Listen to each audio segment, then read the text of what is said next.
எலிசபெத்தில் காணப்பட்ட 7 பண்புகளிலே முதலாவது பண்பு, அவள் வேத வசனத்தினால் நிரம்பி இருந்தால். அப்படி ஒரு வசனமே இல்லையே அப்படின்னு உங்க மனசுல தோணும். நல்ல பைபிள் வாசகங்களுக்கு உங்களுடைய மன நினைவுகள் சரியானதுதான். எதை வைத்து சொல்றேன்னா, லூக்கா நற்செய்தி நூல் 1வது அதிகாரத்தின் 5வது வாக்க நீங்க வாசித்தீங்கன்னா அங்க இப்படி எழுதி இருக்கிறது. லூக்கா 1:5.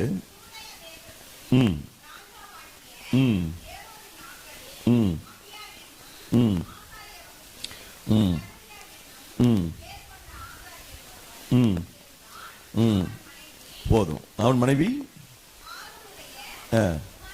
போதும். இல்ல, ஆசாரிய குடும்பம். இது ஆசாரிய குடும்பமாக இருந்தா அந்த ஆசாரிய குடும்பம் வேத வசனத்தினால் நிரப்பப்பட்டதாக இருக்கும். அது கடைசி வரைக்கும் அவங்க மேல இருக்கிற கடமை. அது பைபிளை கரைச்சு குடிச்சிருப்பாங்க பிரமாணங்களை.